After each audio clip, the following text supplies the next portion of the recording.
it's no, nay, never. No, nay, never, no more. Will I play the wild rover? No, never, no more. I've been a wild rover for many's a year, and I've spent all me money on whiskey and beer. And now I'm returned with gold and great store, and I never will play the wild rover no more. And it's no, nay, never. No, nay, never, no more. Will I play the wild rover? No, never, no more. I went into an alehouse I used to frequent, and I told the landlady me money was spent. I asked her for credit, she answered me nay, saying custom like yours I can maintain. And it's no, nay, never. No, nay, never, no more. Will I play the wild rover? No, never, no more. I took from me pocket and sovereigns bright, and the landlady's eyes opened wide with delight. She said I have whiskies and wines of the best, and the words that I told you were only in jest. And it's no, nay, never. No, nay, never, no more. Will I play the wild rover? No, never, no more. I go home to me parents, confess what I've done, and I ask them to pardon the prodigal son. And when they caress me as oft times before, I never will play the wild rover no more. And it's no, nay, never. No, nay, never, no more.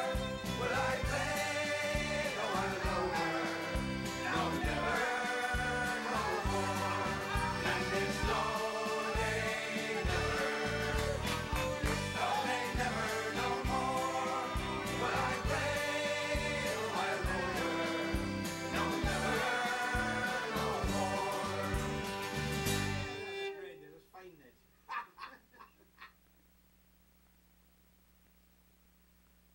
Disc and then I'm going to start it up again.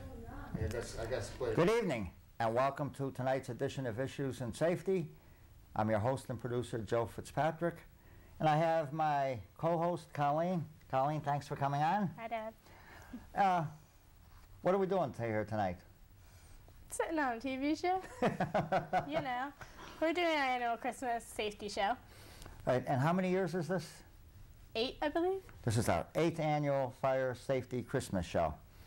And we have our fire safety stuff over there, which we'll be discussing in a few minutes, but I have to do my fire hydrant update, and it's been a while, but I found one out, and it's on Cherry Street, right by Camp Street. It's been missing for a week that I know of, but right up at the corner of Cherry and Vine, there's another one, so not that far away, but you know, hopefully they get it back pretty quick. Okay, it is with regret that I announce 2 line of duty deaths of 2 firefighter brothers. Both were buried last Thursday. One was in Worcester, Massachusetts. 32-year-old firefighter John Davies, assigned to Rescue Company Number 1. He was doing a search for trapped victims in a multi-family dwelling at a 3rd alarm fire that was determined to be arson. He got trapped when there was a collapse. Nobody was up there afterwards when they pulled him out and after the fire was knocked down.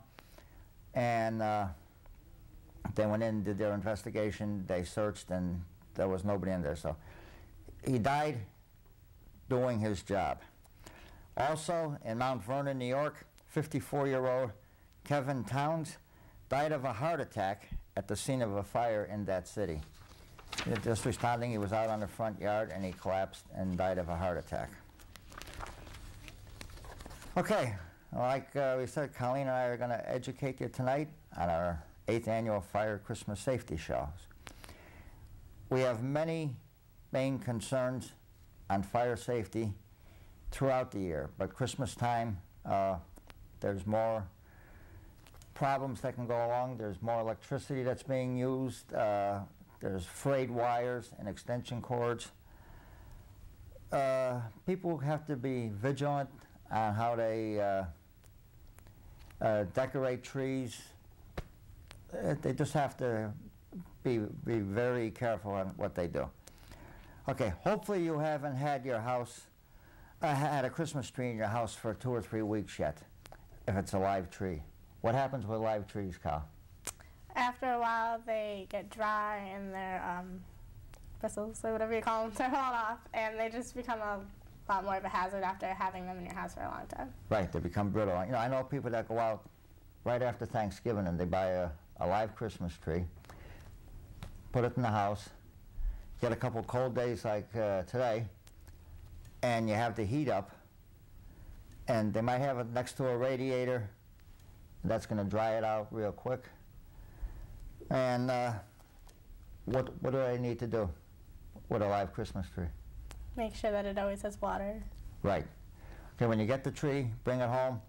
It's already been cut when it was cut down in the forest where it was, but take a saw, make another cut to it so it's a fresh cut, and always make sure that it's full of water. And if you have animals, cats, dogs, make sure that they can't knock it down. We know what that's like. Yeah, right. Just a little bit. Yeah, remember we can never put ornaments on the bottom of our tree. Yep. Baby. Along with the others. Yeah. Okay, all lights on the real trees and artificial trees should be what type of lights, Kyle? You should make sure that they have a UL label on them, which stands for Underwriters Laboratory. Right, and that means that... They're safe. And they've been tested to make sure that they'll be safe. Right. You know, a lot of them are made foreign, China, India, wherever, and a lot of those do not have the UL label, so just make sure that they do have it. I'm sure a lot of them that are foreign made do have the label that, because they're made for American companies, so when they come back here, they are tested and the label is put on. Okay, make sure that there's no broken wires. You see how thin the wires are? Kyle, you probably don't even remember these. When we were kids, see the bulbs over there in the candle? Yeah. Oh, yeah, there was the big bulbs. Yeah, they were the big bulbs. And the wires were a lot thicker. But, you know, the small lights that we have now, oh, the lights aren't on this tree. They're never on. They're never on? I mean, they're always on. What? Just, you know, not tonight. Yeah, okay. Okay, yeah, because we're using the more important tree tonight. Right. The little one. With the small wires, check them. Make sure that there's no broken wires in it, especially if you have a live tree. There's a little broken wire, especially if the tree's getting brittle. Right. It could start a fire. And, you know, when people get through with them, and when you buy a set of lights, they're all wrapped up nice. It's done by a machine. After year, when you take them, you roll them up somehow.